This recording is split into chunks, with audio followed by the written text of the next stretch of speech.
Guys, ito ang aking trabaho bilang caregiver. Ang aking alaga ay continuous feeding. So, mag-isi-set ko na siya.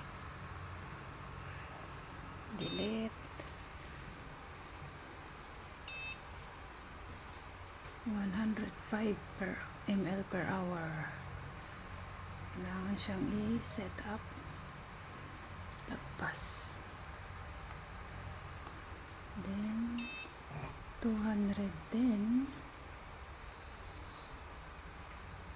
210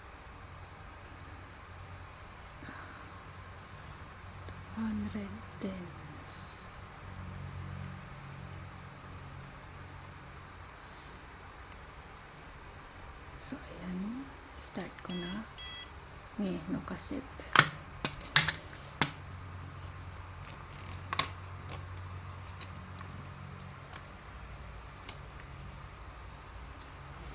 No cassette daw.